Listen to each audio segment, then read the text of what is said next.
Merci de nous rejoindre sur Radio Mali à Bamako, il est 13 heures.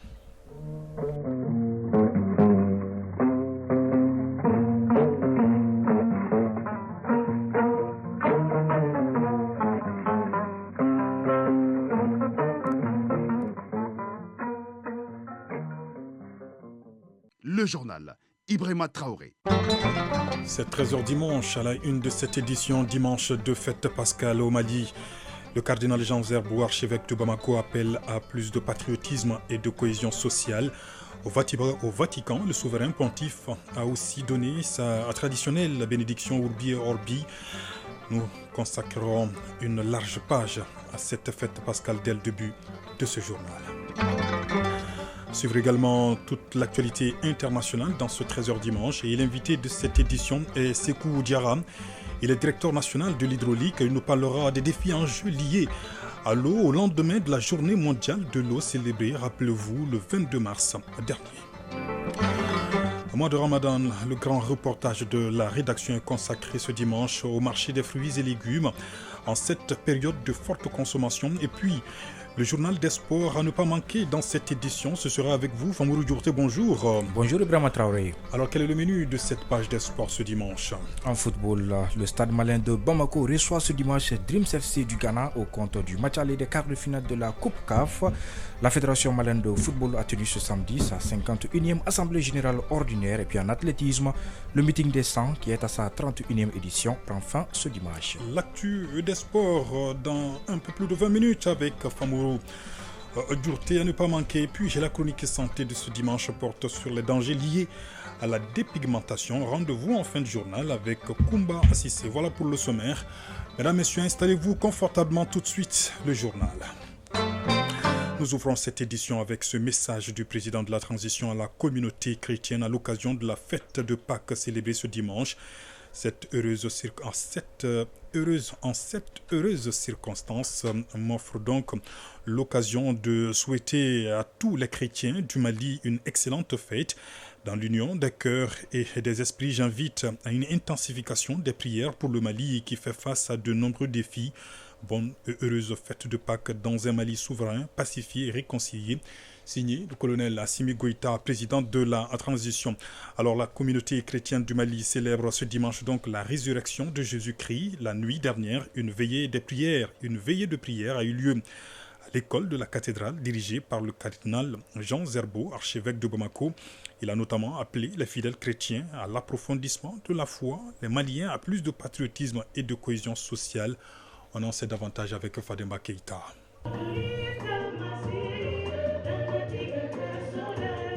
Des ténèbres jaillit la lumière. Chaque fidèle chrétien tient entre ses mains un cierge pascal allumé. Livré aux ennemis par Judas, un de ses disciples, arrêté, flagellé, crucifié avec une couronne sur la tête, condamné à mort puis enterré le vendredi saint, Jésus est ressuscité d'entre les morts le 3e jour, c'est-à-dire tôt ce dimanche matin comme il l'avait prédit. La nouvelle se répand comme un éclair dans toute la Galilée.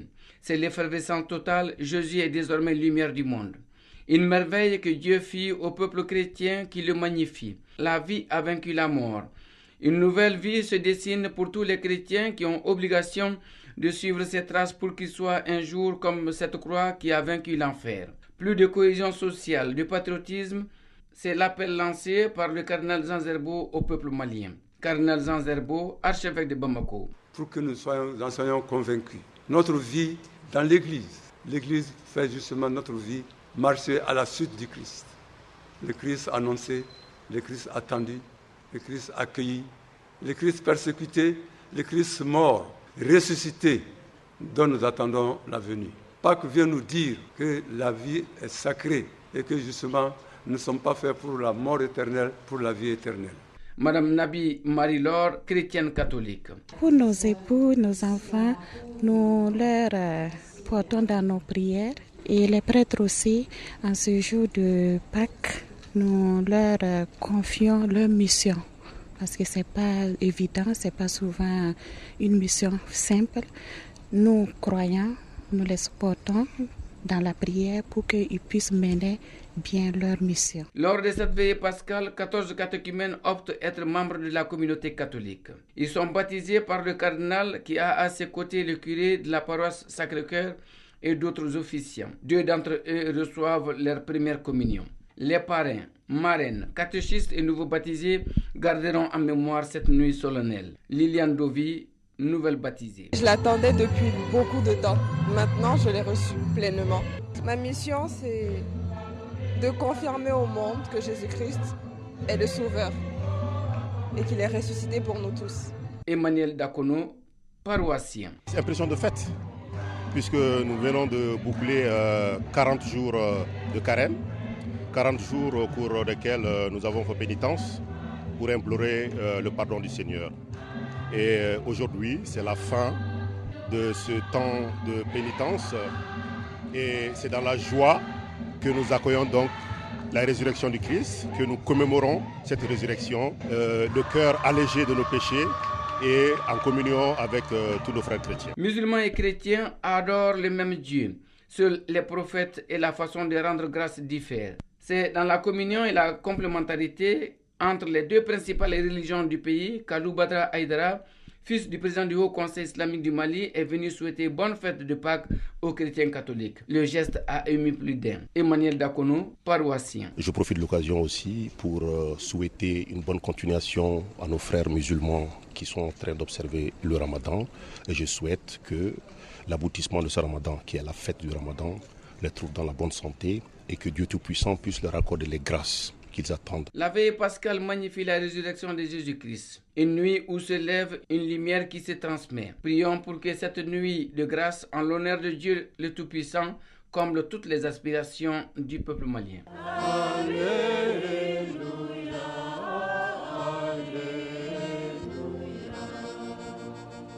Oui, la veillée pascale, c'est aussi dans la ville religieuse de Kita qui accueille, rappelez-vous, chaque année le pèlerinage chrétien au Mali. Au cours de la messe hier soir, les responsables religieux, dans leurs vœux, ont invité l'humanité à un sacerdoce à l'image de Jésus-Christ pour une société de paix et de vivre ensemble. Les autorités régionales, conduites par le gouverneur Daouda Maïga, ont fait un tour dans les églises catholiques et protestantes de la ville.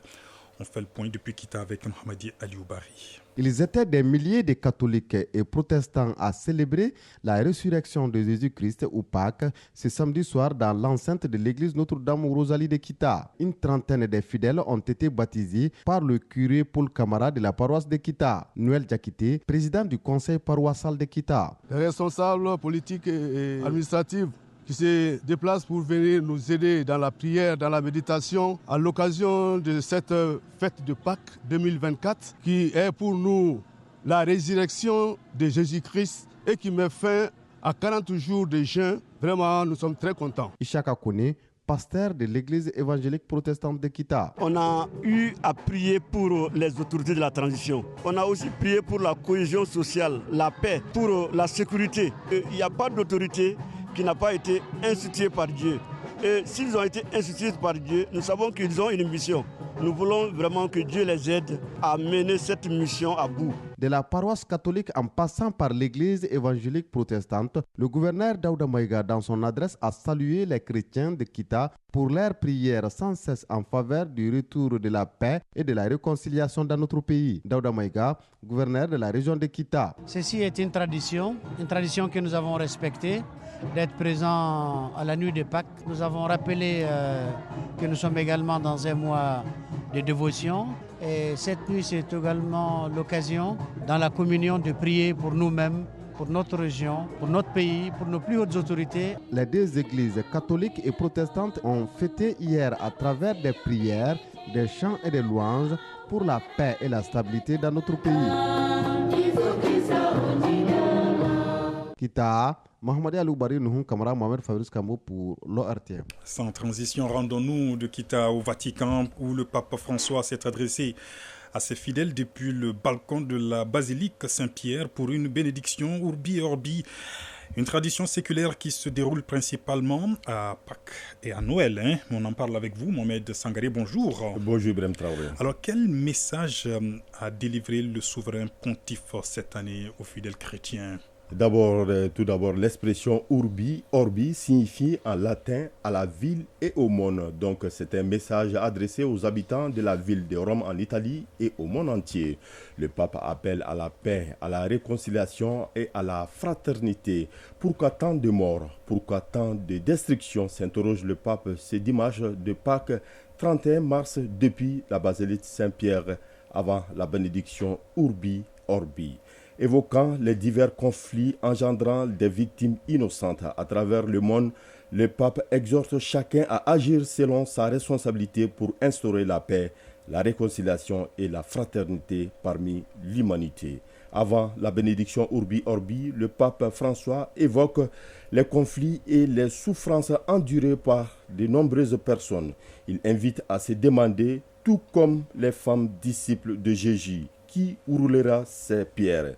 En évoquant le mystère de la résurrection de Jésus, le pape assure que tout commence par le tombeau vide de Jésus, ouvrant ainsi une voie nouvelle, celle de la vie au milieu de la mort, de la paix au milieu de la guerre, de la réconciliation au milieu de la haine et de la fraternité au milieu de l'animosité. Le Saint-Père se tourne vers les victimes des conflits mondiaux, en particulier vers Jérusalem, symbole de la passion, de la mort et de la résurrection de Jésus, et vers la communauté chrétienne de la Terre Sainte. Il prie pour que le Christ ressuscité ouvre la voie de la paix aux populations affectées par les conflits, notamment à Gaza, en garantissant l'accès à l'aide humanitaire.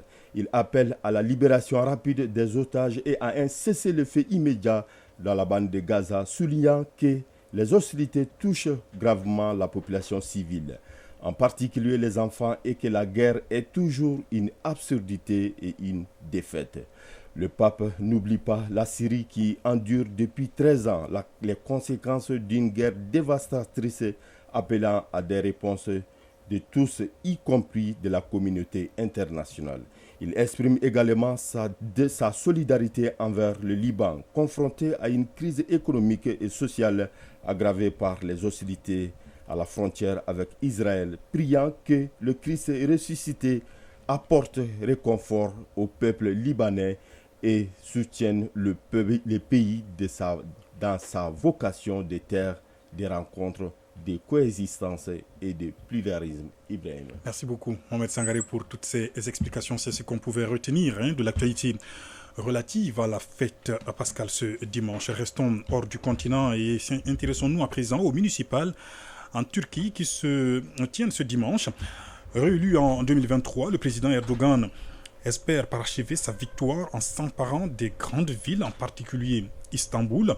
Nouhoum Sissoko, bonjour. Bonjour Ibrahima Traoré. Alors, l'objectif du président Erdogan et son parti, l'AKP, est de reconquérir la mégapole aux 16 millions d'habitants passés à l'opposition il y a 5 ans. Les villes, arrondissements et villages du pays élisent aujourd'hui leur maire, mais c'est vers Istanbul que les regards sont tournés. Tout d'abord pour des raisons démographiques évidentes. Istanbul compte 16 millions d'habitants, ce qui veut dire qu'environ un Turc sur 5 y vit. Même si ce n'est pas la capitale de la Turquie, c'est sa vitrine mondiale et son poumon économique, puisqu'elle concentre un tiers du PIB national. Istanbul est sous le contrôle depuis 5 ans du principal parti d'opposition, le CHP. Le président Erdogan et son parti, l'AKP, l'avaient perdu en 2019. Et leur objectif principal, c'est de reconquérir Istanbul. Comme candidat, Recep Tayyip Erdogan a désigné un ancien ministre, Murat Kurum, qui n'a pas brillé par son charisme pendant la campagne, mais qui a bénéficié d'avantages non négligeables. Une couverture médiatique massive et quasi exclusive, car 90% des médias turcs sont sous le contrôle du pouvoir, et la présence à ses côtés de Recep Tayyip Erdogan, qui a fait campagne avec lui, envoyant aux électeurs un message clair: votez Murat Kurum, c'est voter Tayyip Erdogan. Mais Nouhoum Sissoko, expliquez-nous l'enjeu. Quel est l'enjeu de ce scrutin municipal à Turquie? Face à l'AKP, le parti présidentiel, le maire sortant Ekrem İmamoğlu brigue un deuxième mandat. Si les électeurs sont partis, le CHP sont les seuls à voter pour lui, Ekrem İmamoğlu ne sera pas sans doute réélu et le pouvoir reprendra le contrôle d'Istanbul. Mais si les électeurs d'autres partis d'opposition, en particulier ceux du parti procru DEM et du parti ultranationaliste II font le choix stratégique de soutenir le maire sortant pour faire perdre à nouveau Recep Tayyip Erdogan à Istanbul, alors Ekrem İmamoğlu sera réélu. Le sort d'Istanbul dépend donc de la capacité ou non de l'opposition turque à surmonter ces divisions pour mettre en échec le pouvoir, alors que, contrairement à 2019, Ekrem İmamoğlu n'est pas soutenu cette année par une large alliance d'opposition. Cependant, le maire actuel, Ekrem İmamoğlu, l'enjeu dépasse son maintien à la tête d'Istanbul. S'il gagne à nouveau, il imposera son statut de présidentiable au scrutin de 2028. Comme beaucoup de partisans d'Ekrem İmamoğlu, Aïssa, 62 ans, voit loin pour le maire actuel d'Istanbul. Il sera président, c'est certain, un très bon président, un leader pour son peuple, pour tout le peuple turc. Il représente cette opposition à Erdogan. Les citoyens turcs perçoivent bien en lui le seul capable de battre Erdogan dans d'autres échéances électorales. Ibrahima Traoré. Merci beaucoup, Noum Sissoko, pour tous ces détails. Je me tourne à présent vers vous, Bourama Traoré. Bonjour. Bonjour, Ibrahima Traoré. Avec vous, le reste de l'actualité internationale en plus bref. D'abord, les États-Unis. Les États-Unis soufflent-ils le chaud et le froid dans le conflit qui oppose Israël au Hamas? Oui, Ibrahima Traoré, la question mérite d'être posée au regard de l'acte posé ces derniers jours. Les États-Unis autorisent les transferts de plusieurs milliards de dollars de matériel militaire à Israël, dont des avions de combat et des bombes. En même temps, ils expriment leur opposition à un projet israélien d'offensive terrestre contre Rafah dans le sud de la bande de Gaza. Washington fournit chaque année une aide militaire de 3,8 milliards de dollars à son allié israélien.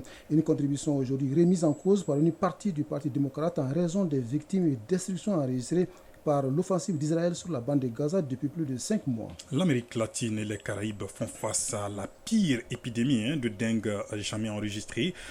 Alors, plus de 3,5 millions de cas ont été recensés depuis le début de l'année. La majorité des cas se concentrent au Brésil, au Paraguay et en Argentine, à l'exception du Chili qui n'a enregistré qu'un seul cas. La situation est particulièrement critique au Brésil où près de 3 millions de personnes ont été infectées et plus de 750 morts enregistrés depuis le début de l'année.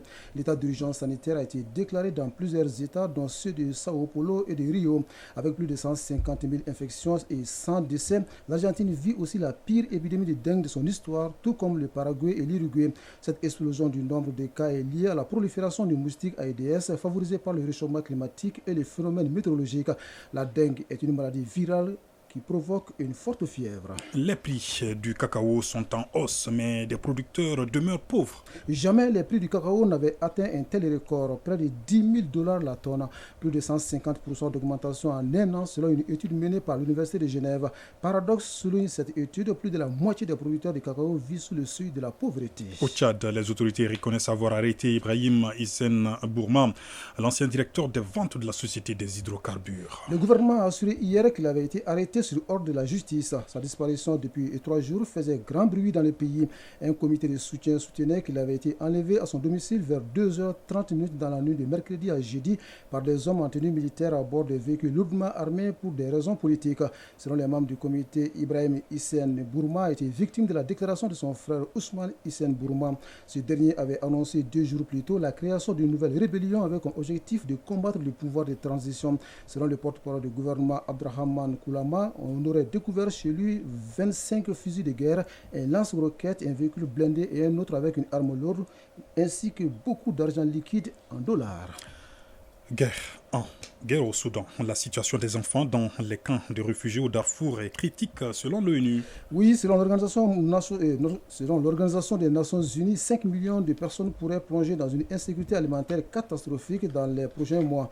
Déjà, plus de 18 millions de Soudanais font actuellement face à une insécurité alimentaire grave et plus de 730 000 enfants souffrent de malnutrition aiguë, précise l'organisation onusienne. Au début du mois de mars, le Conseil de sécurité avait appelé à un cessez-le-feu immédiat pendant le mois de Ramadan et un accès sans entrave à l'aide humanitaire, mais les belligérants ont refusé la trêve. Conséquence, la situation humanitaire continue d'empirer. Merci Bourama Traoré pour ce tour d'horizon de l'actualité internationale et rendons-nous à présent en Somalie où le texte de la révision constitutionnelle est approuvé à l'unanimité par le Parlement, une promesse du président Hassan Sheikh Mohamoud qui ouvre la voie à l'instauration du suffrage universel direct et le passage à un régime présidentiel. Alors, Lassina Keita, la Somalie revient sur le suffrage universel direct qui n'était plus appliqué dans le pays depuis 55 ans. Tout à fait, Ibrahima Traoré. Les parlementaires des deux chambres de la Somalie ont approuvé à l'unanimité cette initiative, une vieille promesse du président Hassan Sheikh Mohamud. Le pays passe désormais au suffrage universel direct, autrement dit, le vote selon le principe une personne, une voix. Et cela dès les élections locales prévues dans 3 mois. Pour le poste de Premier ministre, il faut un ticket présidentiel constitué d'un président et d'un vice-président lors de la présidentielle de mai 2026. Selon Mahad Wassougué, directeur exécutif du Somali Public Agenda, un groupe de réflexion basé à Mogadiscio, 4 chapitres ont été amendés et 11 autres doivent encore l'être et affirme que ces réformes doivent être validées par un référendum. Vous l'avez dit, le suffrage universel direct n'était plus appliqué dans le pays depuis la prise de pouvoir par l'ancien président Siad Barre en 1969, il y a 55 ans. À l'époque, il y avait un système électoral complexe basé sur un scrutin indirect avec des grands électeurs qui représentaient les clans et sous-clans de la société somalienne. Selon certains observateurs, cette méthode a accentué l'insécurité et les luttes de pouvoir qui ont profité aux islamistes radicaux Chebab de s'aimer le chaos dans le pays depuis près de 20 ans. Si certains saluent la victoire de la démocratie avec le retour au suffrage universel direct, d'autres y voient une illégalité. Des voix s'élèvent contre la réforme comme celle de l'ancien président Mohamed Abdullahi Farmajo qui, dans un communiqué, déclare que cette constitution ne sera jamais reconnue comme une constitution légale. Retour à l'actualité nationale. Le 22 mars dernier était célébrée la journée mondiale de l'eau autour du thème « L'eau pour la paix ». On en parle avec l'invité de ce 13h dimanche. Nous recevons dans ce studio Sékou Diarra, il est directeur national de l'hydraulique, pour évoquer donc avec lui la gestion de l'eau au Mali. Monsieur le directeur, bonjour. Bonjour. Alors un mot d'abord sur la situation de l'eau dans notre pays. Est-elle suffisamment disponible dans le pays ?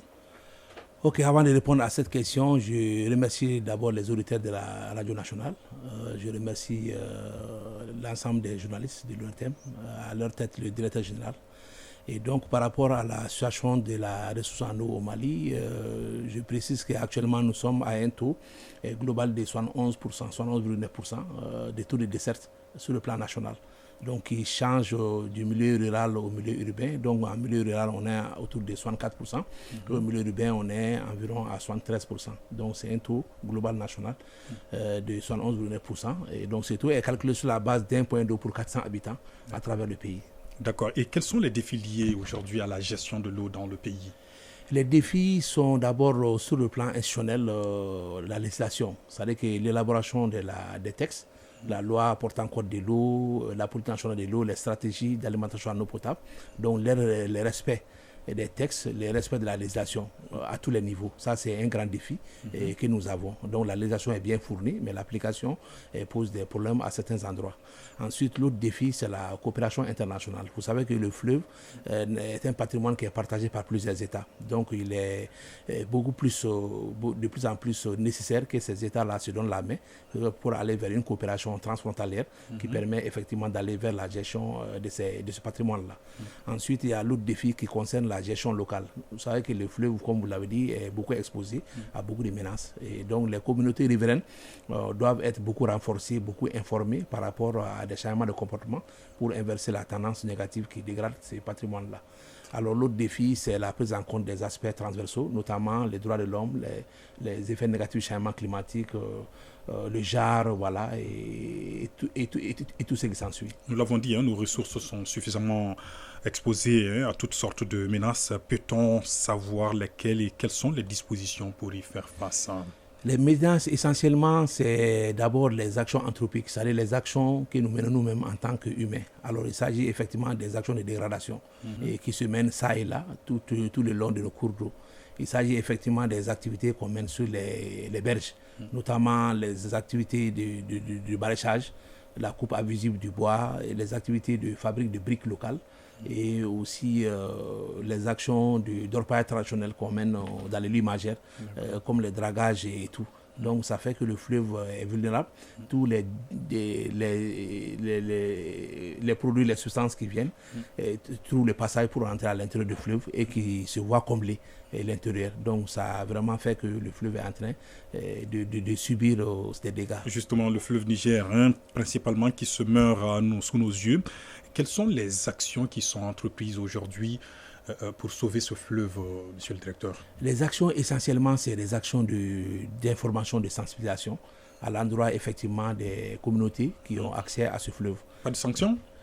Il y a des sanctions parce qu'il y a des textes qui prévoient effectivement des sanctions. Voilà, il y a le principe des préleveurs-payeurs, pollueurs-payeurs et utilisateurs-payeurs qui est consacré dans la politique nationale de l'eau et donc qui est aussi consacré dans la loi portant code de l'eau. Donc ces principes sont là et donc nous sommes en train d'aller vers la mise en place d'une police opérationnelle de l'eau au Mali qui va nous permettre effectivement de suivre la mise en œuvre et d'aller vers les sanctions et les répressions. Nous l'avons dit, le 22 mars dernier était célébrée la journée mondiale de l'eau autour du thème « L'eau pour la paix ». Quel message se cache derrière ce thème? Alors, essentiellement, d'abord, la Journée mondiale de l'eau est une initiative des Nations Unies depuis 1992 pour qu'il y ait une journée dédiée à l'eau, pour qu'au cours de cette journée, les acteurs de l'eau, la société civile, les services techniques, les usagers, les autorités, tout le monde puisse s'asseoir et réfléchir par rapport à l'importance de l'eau, par rapport à la valeur de cette ressource précieuse, par rapport à sa protection et à sa préservation. Donc, pour le thème de 2024, c'est l'eau pour la paix, effectivement. Alors, pour qu'il y ait la paix, il faut de l'eau. Pour qu'il y ait la vie, il faut de l'eau. Et donc, sans eau, si on n'a pas de l'eau pour boire, de l'eau pour préparer, de l'eau pour faire l'agriculture, de l'eau pour même faire nos ablutions, nous sommes au mois de carême, donc forcément, il n'y a pas de paix. Donc, l'eau est au centre de la vie, l'eau est au centre du développement socio-économique, l'eau est au centre de tout. Donc, il s'agit de donner des informations à des publics cibles, notamment les universités, la presse de façon générale, les usagers, la société civile, les services techniques, pour qu'ensemble, on puisse vraiment se donner la main pour pouvoir porter le message haut que l'eau est une ressource vulnérable, périssable, une ressource menacée, sans laquelle la vie est impossible. Et donc, nous devons faire en sorte que nous puissions préserver ce que nous avons eu pour nous et pour les générations à venir. Vous êtes directeur national de l'hydraulique.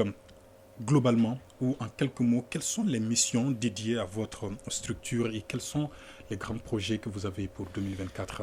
Essentiellement, nous sommes chargés de l'élaboration des éléments de la politique nationale de l'eau du Mali. Et nous sommes chargés effectivement de suivre la mise en œuvre et de coordonner les activités qui tournent autour de ça. Et donc, nous travaillons dans la législation en matière de l'eau de façon générale. Nous travaillons sur l'alimentation en eau potable des Maliens à tous les niveaux. Ça, nous faisons des forages, on fait des adductions d'eau, on donne de l'eau potable aux communautés maliennes, des zones rurales et semi-urbaines. Et donc, nous suivons la ressource en eau.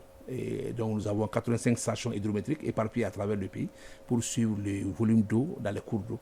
Nous avons aussi des centaines de stations piézométriques qui nous permettent effectivement de suivre la variation du niveau de l'eau du sous-sol. Donc, nous travaillons beaucoup avec tous les acteurs du secteur. Actuellement, nous avons des grands programmes d'alimentation en eau potable qui sont financés actuellement par essentiellement la coopération allemande. On a aussi des programmes de suivi de la ressource en eau. Il y a des programmes de gestion intégrée des ressources en eau. Voilà, donc nous sommes vraiment accompagnés par un certain nombre de partenaires qui sont vraiment des partenaires emblématiques du Mali et qui nous appuient beaucoup dans la mise en œuvre de nos missions régaliennes. Monsieur Sékou Diarra, je rappelle que vous êtes directeur national de l'hydraulique. Merci d'avoir répondu à nos différentes questions. Au mois de Ramadan, on en vient à présent au grand reportage de la rédaction. Il est consacré ce dimanche aux fruits et légumes qui inondent actuellement les marchés de la capitale malienne en cette période de forte consommation. Ce sont surtout les vendeurs de fruits qui se frottent bien les mains. Constat d'une de nos équipes dirigées par Maïmouna Guindo. Wonida ou Place Koro est l'un des marchés à légumes. Bien connu des Bamakois, on en trouve ici à Wonida des légumes à l'échelle de consommation ou commerciale. Assise sur un tabouret, Aminata Kale a quelques années d'expérience dans ce commerce. Rythme inhabituel, notre commerçante attend avec optimisme ses clients. Soudainement, se pointe Dame Koulibaly. Le prix des légumes sur le marché est abordable. Avant, on achetait le sachet à 1000 francs CFA et maintenant on le trouve à 500 francs CFA. Sur cette table, on trouve des tomates bien rouges, Fraîches, ces tomates au goût doux, neutres, expriment une bonne production à des prix abordables. Le tas est vendu à 500 francs et 1000 francs. On les écoule peu à peu. Par expérience, je sais que c'est à l'approche de la fête qu'il y aura beaucoup d'achats. Le Ramadan est le mois de grande consommation des légumes. Mais cette année, la réalité est beaucoup plus morose. Cette morosité touche en particulier le marché des légumes, à entendre les vendeuses. Aminata Traoré, vendeuse de céleri. Le céleri n'arrivait pas en grande quantité sur le marché. Actuellement, le marché est très bien approvisionné. Les prix ont même diminué. Le problème est qu'il n'y a pas assez de demande. Habituellement, c'est dans ce mois de Ramadan qu'on avait beaucoup de clientes. Khadija Touré, vendeuse de légumes frais. À ce jour, les vendeuses peuvent dire Alhamdoulilah. Le marché est suffisamment fourni en légumes et à des prix très abordables. Généralement, le début du mois de Ramadan, il n'y a pas trop de mouvement. C'est vers la fin, à l'approche de la fête, que les clients commencent à venir. Sur les étagères à fruits, les vendeuses priorisent les légumes de bonne qualité. Superposés avec art, les fruits attirent la clientèle. Difficile donc pour un fruitarien ou une personne qui jeûne de passer sans s'approvisionner. Si pour les vendeuses de légumes, le marché semble timide, on ne saurait faire le même constat pour les fruits. Sadio Sidibé, vendeuse de fruits. À la rupture, les gens aiment manger plus léger, d'où cette effervescence pour ces agrumes. On achète un peu de tout ici. Chacun essaye de s'acheter des fruits selon ses moyens. Pour les marchés, je n'ai pas à me plaindre. Ça va par rapport aux autres mois. On fait de notre mieux pour faire plaisir aux clients. Les prix n'ont pas augmenté, même si de notre côté, il y a eu une légère augmentation du côté de nos fournisseurs. Mais on fait avec. Le kilo de bananes est vendu à 500 francs, le kilo de papaye à 750 francs et le kilo de raisins à 4000 francs. À quelques encablures, les vendeuses de fruits usent leur talent en marketing.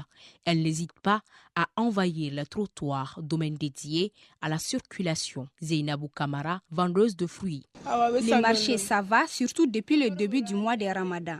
Les fruits les plus vendus sont les dattes, les raisins, les tangilos, la banane et la mangue. Les prix restent intacts.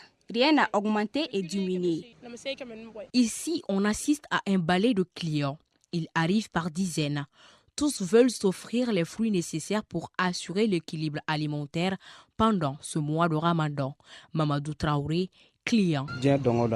J'apprécie les fruits, donc c'est d'autant plus normal d'en consommer pour la rupture du jeûne. J'achète un peu de tout. Boubacar Keïta, client. J'ai du mal à digérer certains aliments à la rupture. Je ne peux pas manger du riz le soir. C'est pourquoi j'achète les fruits, plus précisément la mangue. Au-delà de son bien spirituel, le mois de Ramadan constitue une véritable aubaine pour les commerçantes de fruits et légumes. D'ici à la fin de ce mois béni, les vendeuses espèrent un marché davantage visité afin que chacune y trouve son compte.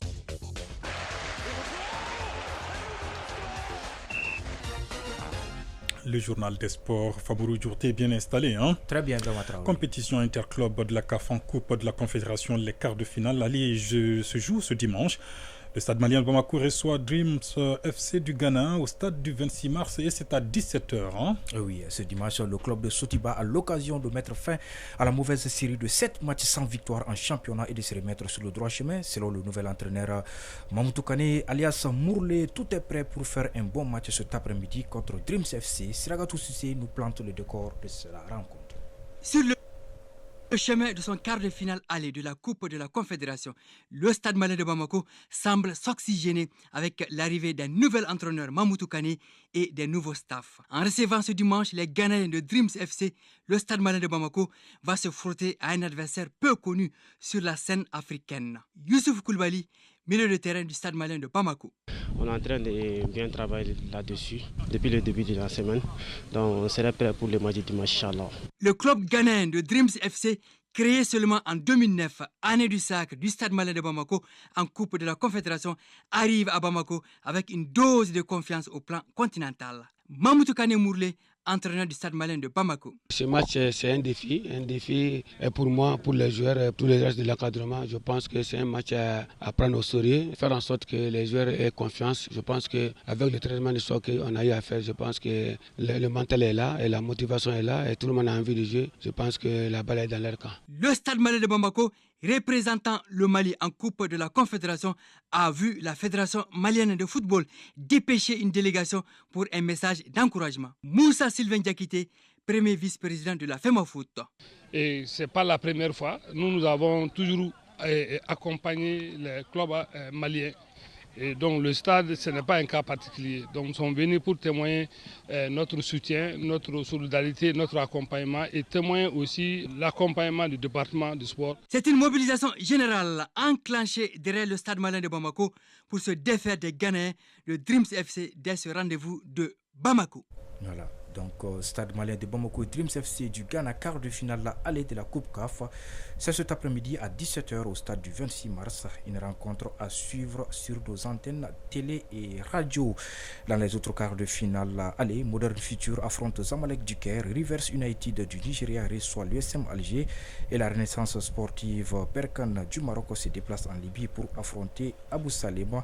Je rappelle que le vainqueur de la double confrontation Stade malien de Bamako Dreams FC affrontera celui du duel 100% égyptien entre Zamalek et Modern Future. Alors, toutes les rencontres allées des quarts de finale de la Ligue des Champions, cette fois-ci, ont été disputées. Quels sont les clubs qui sont en bonne position pour se qualifier en demi-finale? Les 3 matchs qui étaient au programme ce samedi 30 mars se sont terminés sur des scores nuls et vierges. On peut donc dire que les 3 équipes qui jouaient en déplacement ont fait la bonne opération avant les matchs retour. Ajoutez à cela le succès 1-0 dans la Ligue d'Égypte vendredi en Tanzanie contre Simba Sporting Club. Le tout-puissant Mazembe de la République démocratique du Congo a été accroché 0-0 par Petro Luanda d'Angola qui n'a toujours pas encaissé de but en Ligue des Champions cette saison. Tout se jouera donc au match retour prévu le 6 avril. C'est également un match nul vierge entre Young Africans de Tanzanie et Mamelodi Sundowns d'Afrique du Sud. Le match a été pourtant âprement disputé. Dominant dans le jeu, les Sundowns se sont heurtés à une défense solide des Tanzaniens. Les Sud-Africains tenteront de se qualifier pour la demi-finale de la Ligue des Champions de la CAF au stade Loftus Versfeld de Pretoria. Autre match qui s'est terminé sur un score nul, c'est entre l'Espérance de Tunis et l'ASEC Mimosa d'Abidjan. Malgré 82% de possession, les Tunisiens n'ont pas pu se défaire de la formation ivoirienne qui a résisté jusqu'au bout. Les 2 formations vont donc se départager lors de la manche retour des quarts de finale de la Ligue des Champions. En athlétisme, la 31e édition du meeting de centre prend fin ce dimanche. Au classement provisoire, l'USFAS et l'AS Police dominent les débats. Oui, l'USFAS est en tête avec 23 médailles, 11 en or, 6 en argent et 6 en bronze. L'AS Police occupe la 2e place avec 19 médailles, dont 8 en or. Le Djolobassé complète le podium avec 4 médailles, dont 1 en or. Les compétitions prennent fin ce dimanche 31 mars avec des finales, notamment celle de l'épreuve reine, le 100 mètres hommes et femmes. Ce samedi, des résultats ont été enregistrés. En finale 200 mètres femmes, Dounion Tamboura de l'USFAS est arrivée première en 26 secondes 06. Elle est suivie par Koumba Traoré de l'AS Police 26 secondes 07 et Awa Kamara de l'USFAS 27 secondes 03. En finale 200 mètres hommes, Ibrahima Ndiaye de l'AS Police est premier avec un temps de 22 secondes 08. Il est suivi par Moussa Balo de l'USFAS 22 secondes 09 et Boubacar Traoré de l'USFAS 23 secondes 01. La 51e Assemblée générale ordinaire de la Fédération malienne de football s'est tenue ce samedi. Tous les points inscrits à l'ordre du jour ont été examinés et adoptés par les délégués. Oui, les travaux de l'Assemblée se sont déroulés dans une ambiance conviviale. Le point de la cérémonie d'ouverture avec Arju Matina. Exercice statutaire visant à rendre compte, la Fédération malienne de football tient sa 51e Assemblée générale ordinaire qui enregistre la participation des membres du comité exécutif de la FEMAFOOT, les présidents des clubs, des groupements sportifs et des présidents des ligues de football. Cet exercice qui se veut également un devoir de redevabilité du Bureau fédéral à l'endroit de l'ensemble des acteurs de notre football a porté sur 2 points essentiels, la situation financière et le bilan des activités menées en 2022-2023 et une partie de 2024. Moussa Sylvain Diakité, premier vice-président de la Fédération malienne de football. La saison 2022-2023 et celle en cours ont été riches en événements, tant sportifs que dans le domaine de la gouvernance et des investissements. Au plan sportif, Tout le monde se rappelle la belle performance de nos U17 à la Coupe du Monde. Les U23 ont aussi obtenu leur qualification aux Jeux olympiques. L'équipe junior a raté de peu la qualification en demi-finale de la CAN de Côte d'Ivoire. Au plan de la gouvernance, le comité exécutif a amélioré ses relations avec ses membres, notamment les clubs de Ligue 1, où une série de concertations a été initiée pour débattre des questions qui les touchent. Ayant présidé la session, le département en charge des sports se félicite de la parfaite tenue des travaux. Mamadou Sidibé, membre de la Direction nationale des sports et de l'éducation physique. Je voudrais vous rassurer que le département des sports reste disponible pour appuyer toute action visant à la stabilité et au développement du football. Cette assemblée générale ordinaire est la première du nouveau bureau fédéral élu le 29 août 2023 pour un mandat de 4 ans. La cérémonie d'ouverture de la 51e Assemblée générale ordinaire de la FEMAFOOT était présidée par le représentant du ministre en charge des sports, Mohamed Alassane Touré. Merci beaucoup, Famoulou Djourté, pour toutes ces informations sportives. Merci bien. Focus santé. La dépigmentation, sujet de la chronique santé de ce dimanche. Les produits chimiques utilisés ont des effets néfastes à court et à long terme sur la santé des utilisateurs. Ils favorisent les infections cutanées ou encore les maladies chroniques telles que le diabète ou l'hypertension artérielle. On en sait plus avec Koumba Sissé. Au Mali, comme dans le reste du monde, la dépigmentation est pratiquée par les femmes et les hommes. Une pratique qui dénature l'état de la peau en lui donnant une autre couleur. Pour passer à l'action, il y a plusieurs options. Abdoulaye Kanouté, dermatologue. La dépigmentation, c'est une pratique qui consiste à faire blanchir la peau par des produits chimiques. Ces produits chimiques, ça peut être que soit l'application sur la peau, simplement, ou soit par l'injection des produits chimiques dans la peau. Ces substances chimiques, qui sont généralement composées d'hydroquinone, de dermocorticoïdes, de glutathion ou du sel de mercure, sont à la base des infections cutanées et autres maladies chroniques. Sur le plan dermatologique, d'abord, c'est des infections cutanées, des infections superficielles qu'on appelle les mycoses. Ces mycoses superficielles grattent énormément. On a ce qu'on appelle l'acné. L'acné, c'est des boutons qui vont s'apparaître au niveau du visage. Et ces boutons sont vraiment inesthétiques. C'est-à-dire que l'acné va causer un autre problème à lui-même seul que la dépigmentation. On a ce qu'on appelle les vergetures. Donc on a ces vergetures-là qui apparaissent au niveau de la poitrine, au niveau des aisselles. Et ces vergetures-là sont différentes des vergetures qui sont causées par la grossesse. Après ces vergetures, on a ces taches noires. Ces taches noires qu'on appelle ochronoses, ces ochronoses-là apparaissent sur les zones photo-exposées. Partout où la zone est exposée au soleil, donc c'est des zones qui vont être hyperpigmentées. Et cette tache hyperpigmentée est vraiment difficile à faire disparaître. On a ce qu'on appelle également les cancers de la peau. Après le plan dermatologique, il y a le plan d'ordre général. Cette dépigmentation peut entraîner ce qu'on appelle le diabète. Donc les dermocorticoïdes et les hydroquinones, leurs utilisations au long cours augmentent le taux de sucre dans le sang. Ces pratiquants ou ces pratiquantes de dépigmentation peuvent avoir une hypertension artérielle au long cours. Il y a d'autres maladies chroniques. La forte utilisation des dermocorticoïdes peut entraîner une insuffisance surrénalienne. Les surrénales qui sécrètent un peu de sucre dans le sang ou un peu de cortisol dans le sang va arrêter de produire, c'est ce qu'on appelle du cortisol. Et ce cortisol-là est sécrété à 5-8 heures du matin.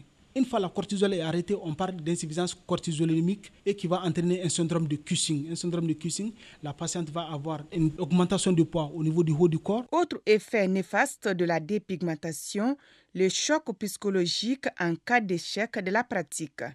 Abdoulaye Kanouté. Ça peut entraîner un manque d'estime de soi parce qu'elle voulait que sa peau soit vraiment très claire, très belle, qu'elle souhaitait, elle ne l'a pas eu. Ça va entraîner ce qu'on appelle une culpabilité. Donc un regret. Effectivement, notre interlocutrice qui a voulu garder l'anonymat est dans le profond regret aujourd'hui. Elle vit avec les séquelles de la dépigmentation depuis plus d'une décennie. Cela fait 12 ans que je vis avec ces taches noires. Je déconseille aux enfants la dépigmentation. J'ai dépensé toute mon économie dans leur traitement, mais en vain. Mon souhait est que ma peau redevienne ce qu'elle était. Pas de demi-mesure. En cas d'une de ces maladies, la seule solution est d'arrêter immédiatement l'utilisation de ces produits chimiques et consulter un médecin. En ce qui concerne le traitement des petits boutons noirs, il est lent et coûteux, nous confirme le spécialiste. Focus Santé. C'est ce numéro de Focus Santé qui me fait en ce 13h dimanche que j'ai eu le plaisir de vous présenter avec à la coordination éditoriale Bourama Traoré, à la mise en onde Bintou Traoré, à la réalisation Lassina Keita. La mise en ligne est assurée par Sekou Traoré. Retrouvez dans quelques instants Baraki Sawatara dans Rétro 7, la rétrospective de l'actualité de la semaine. Bonne fête, très bonne suite de Ramadan à la communauté musulmane et très bonne fête pascale aux chrétiens du Mali. Et d'ailleurs, prochain rendez-vous de l'information sur l'ensemble du réseau synchronisé, c'est à 20h30 sur l'ensemble du réseau synchronisé de Radio Mali. D'ici là, excellent moment de radio en notre compagnie. Au revoir.